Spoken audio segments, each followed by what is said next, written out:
The NFL may have just dropped a major hint about what it really thinks of the San Francisco 49ers heading into 2025, and you won't want to miss this analysis. Coming off a disappointing 6-11 campaign, the kind of season that would get most teams ignored and buried on the schedule, the 49ers instead got 5 primetime games. You heard right. Despite last year's collapse, the NFL is betting big on San Francisco. Now the question is, why? Let's dive in. Be sure to hit that like button and follow along as I tell you all about it. The 2025 schedule is out, and the 49ers are opening the season on the road in Seattle, in hostile territory, against a division rival. Next up is a trip to New Orleans, and then the home opener at Levi's Stadium against Arizona in Week 3. The Niners are diving headfirst into divisional matchups and high-stakes games early on, with Week 4 bringing Jacksonville to town, and a primetime Thursday night showdown with the Rams at SoFi Stadium in Week 5. The league clearly wants attention on these matchups, and the rankings are no coincidence. But here's where it gets strategic. After that Thursday night game, the Niners get a mini-bye before traveling to Tampa Bay in Week 6. Sunday night football against the Falcons awaits in Week 7, followed by back-to-back road games in Houston, Week 8, and New York, Week 9. That's a brutal stretch, 6 of their first 9 games on the road, but it's also manageable. And that's key. Because while the 49ers were dragged last year by the NFL's worst rest disadvantage, a brutal minus 22 days, 2025 flips the script entirely. This season, they're sitting at a plus 9-day rest advantage, 4th best in the entire league. A 31-day swing year over year. Think about that. In a sport where recovery time is everything, where one day can decide a win or a loss, the Niners just got an entire month back. That's not just a break. That's the league opening a door and saying, go ahead, walk through it. And that's not the only thing. The 49ers have 0 opponents coming off a bye this season. Last year, they had the most. It's like every scheduling disadvantage they endured in 2024 has been flipped into an opportunity in 2025. 8 of their final 10 opponents will be coming off road games. That's fatigue. That's advantage Niners. Now, let's talk strength of schedule. Based on opponent win percentages from last season and Vegas win projections for 2025, the 49ers have, you guessed it, the easiest schedule in the NFL. Their opponents' combined winning percentage? Just 41.5%. If this team doesn't win double-digit games with that setup, something's seriously wrong. John Lynch and Kyle Shanahan are being handed a lifeline here. Jed York is reportedly paying Shanahan upwards of $15 million per year. If Brock Purdy gets a monster extension in the $50 to $55 million range, and they still can't crack 10 wins, that's not a setback. That's a full-blown failure. But it's not just about the numbers. The NFL is telling you what it thinks of the 49ers brand, their reach, and their star power.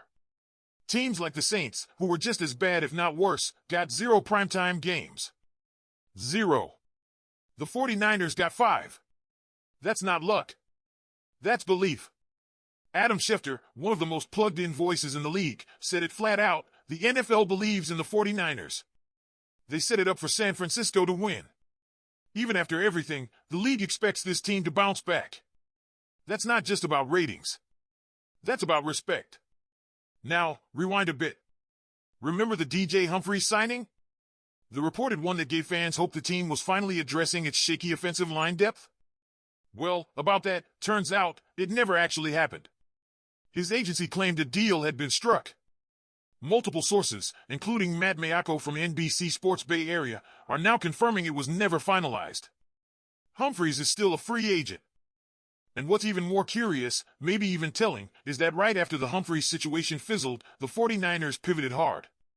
They signed 2 more tackles, Andre Dillard, a former first-round pick, and Nicholas Petitfrere, a third-rounder who flamed out in Tennessee. Emergency moves? Or Plan B all along? Either way, it paints a worrying picture about the team's confidence in its current depth. Trent Williams, the franchise cornerstone, is aging and increasingly injury-prone. If he goes down, the options behind him aren't exactly inspiring. Dillard, Pleasance, Petitfrere. None of them scream rock solid. At left guard, a battle between Ben Barch, Nick Zakelj, and Spencer Burford.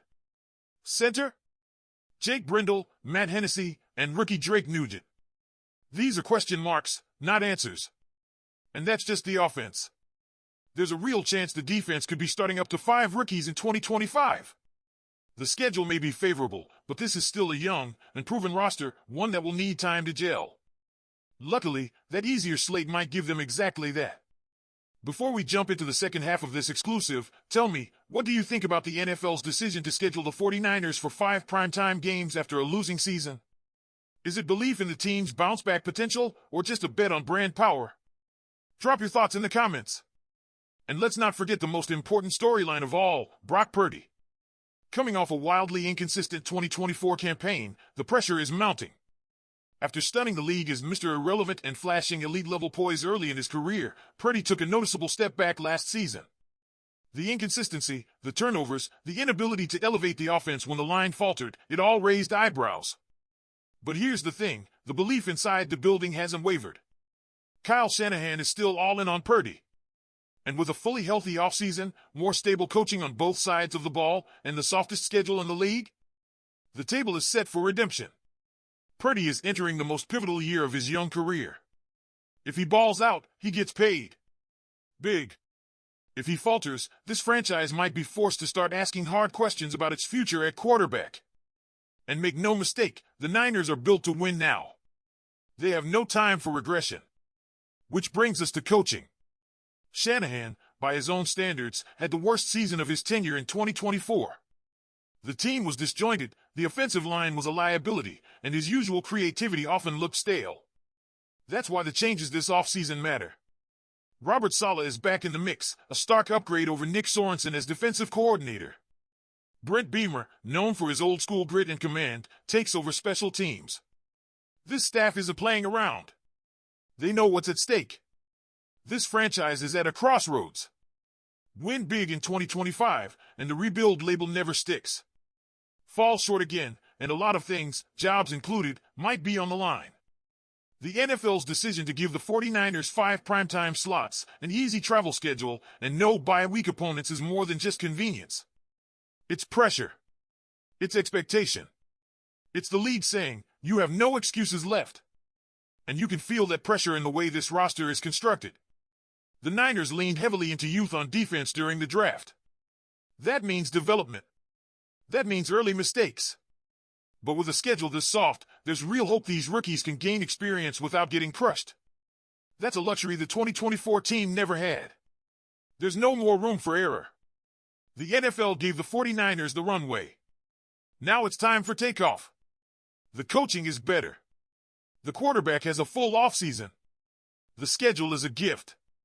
The only question left is whether this team, battered, doubted, retooled, is ready to remind everyone who they are. So what do you think, Niner faithful? Is this the year we bounce back? Can Brock Purdy prove he's a top-tier quarterback? Will this defense of rising stars gel in time? Drop your thoughts in the comments, I'm reading all of them. Don't forget to click the like button and subscribe to the channel. Go Niners!